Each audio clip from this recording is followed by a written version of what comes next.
Pemirsa, Anda masih bersama kami. Warga Lilir Gelangsar, Kecamatan Gunung Sari, Lombok Barat memanfaatkan lahan pekarangan rumah untuk budidaya madu trigona. Dari usaha ini, warga setempat dapat meningkatkan perekonomian keluarga mereka. Arsa Hadi salah satu warga yang mengaku memulai hobi sekaligus usaha pembudidaya madu trigona pada awal tahun 2020 saat masih pandemi 2 tahun lalu. Selain untuk menyalurkan hobi, pembudidayaan madu trigona juga dapat mendatangkan pundi-pundi rupiah pada setiap kali panen. Menurut warga desa Gunung Sari, madu trigona juga memiliki khasiat yang bagus untuk meningkatkan imun tubuh dan berbagai penyakit lainnya. Budidaya madu trigona juga tidak rumit dan ramah lingkungan, membuat warga memilih beternak madu trigona di pekarangan rumah dengan memanfaatkan bahan yang seadanya dan tidak membutuhkan modal yang banyak. Hanya butuh kotak-kotak menjadi tempat sarang lebah sekaligus pemilihan nektar yang bagus dapat menghasilkan kualitas madu yang lebih baik. Jenis-jenisnya yang ada di sini tadi apa saja? Yang pertama heliparis, pantatnya paling kuning gitu. Terus yang kedua lepiset hitam agak kecilan. Terus yang ketiga sapien hitam juga tapi agak besaran sedikit. Untuk hasil madunya semuanya sama, cuman bedanya biasanya dari Kalau daerah di sini kan udah lama itu dari tahun 2000 kita pelajari.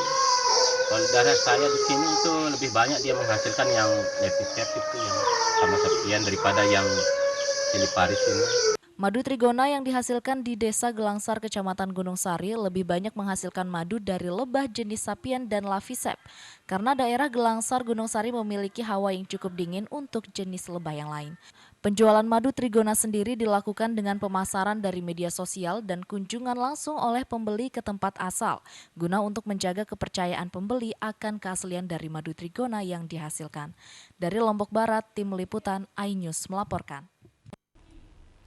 Pulau Lombok memiliki beragam kuliner, salah satunya yakni sate kuncung. Uniknya kuliner sate kuncung ini hanya dihidangkan dalam acara hajatan pernikahan. Anda penasaran? Berikut liputan selengkapnya untuk Anda. Kali ini kita akan mencoba kuliner khas dari Desa Bonjeruk, Kecamatan Jonggat, Lombok Tengah, namanya sate kuncung.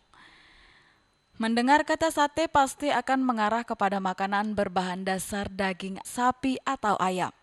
Tapi tidak dengan sate yang satu ini, sate kuncung ini terbuat dari buah pisang jenis pisang batu atau pisang biji, sehingga disebut juga dengan sate puntik batu. Pembuatan sate kuncung sangat sederhana, berbahan dasar pisang mentah yang dimasak kemudian diiris tipis-tipis, kemudian dicampur dengan rempah-rempah serta campuran santan, sehingga membuat rasa pisang mentah terasa tidak pahit. Dalam pembuatannya biasanya sate ini bisa juga dicampur dengan daging sapi atau ayam. Dan olahan pisang yang sudah diiris tadi kemudian ditumbuk bersamaan dengan yang dibuat dari rempah-rempah. Setelah sedikit halus baru kemudian dimasukkan ke dalam daun pisang yang dibuat berbentuk mengkerucut. Kemudian dibakar di atas tungku api selama 15 menit. Sate kuncung yang biasa disebut oleh masyarakat Desa Bonjeruk itu yaitu sate puntik batu. Dulunya sate puntik batu itu disajikan di kalangan orang bangsawan terutama di Desa Bonjeruk. Dan sate puntik batu itu biasanya disajikan ketika ada acara tertentu seperti begawe. Dan sekarang kita sebagai kelompok sadar wisata yang ada di Desa Bonjeruk ini ingin mengangkat kembali sate puntik batu tersebut biar bisa dikenal lagi dan tidak dilupakan. Dalam penyajian sate ini ditempatkan di atas dulang bersama nasi putih, sayur kelor, pelecingan ayam rangkat yang diatur sedemikian rupa yang disebut dulang saji. Dalam sejarahnya, sate kuncung merupakan makanan khusus buat para bangsawan pada zaman Kedatuan Jonggat. Biasanya sate kuncung juga ditemukan saat acara-acara tertentu seperti nikahan. Dari Lombok Tengah, Herkiandi, iNews melaporkan.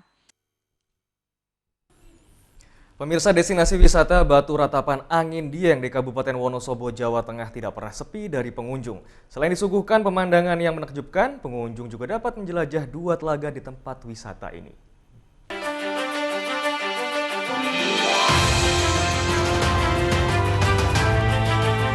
Kali ini saya sudah ada di Batu Ratapan Angin. tepatnya ada di Kecamatan Kejajar, Kabupaten Wonosobo. Nah, tempat ini masih satu kawasan dengan Telaga Warna. Dan tempat ini juga ada di ketinggian 2112 meter di atas permukaan laut.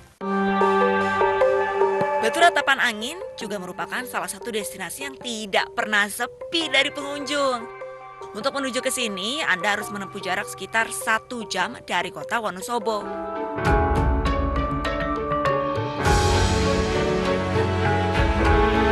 Puncak Batu Ratapan Angin tentu saja menawarkan pemandangan yang sangat menakjubkan. Pengunjung dapat mengambil swafoto di titik yang telah ditentukan.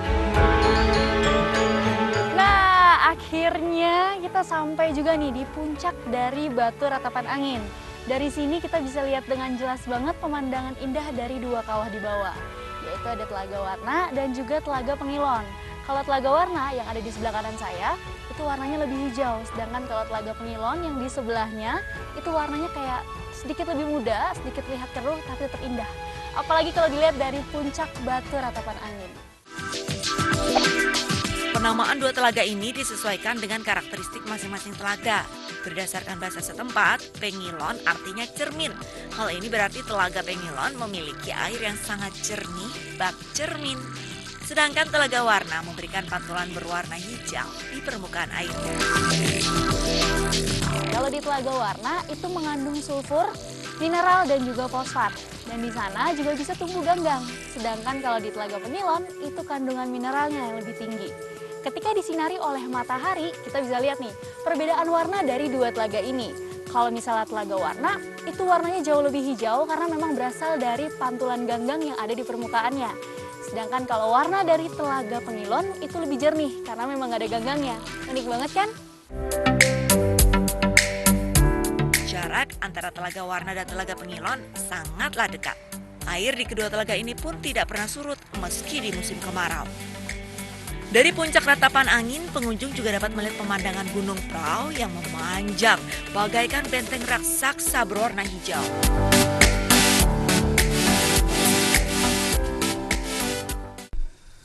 Ya pemirsa, informasi tadi sekaligus menutup perjumpaan kita di iNews NTB kali ini. Saya Hidayat Adiasya pamit, sampai jumpa.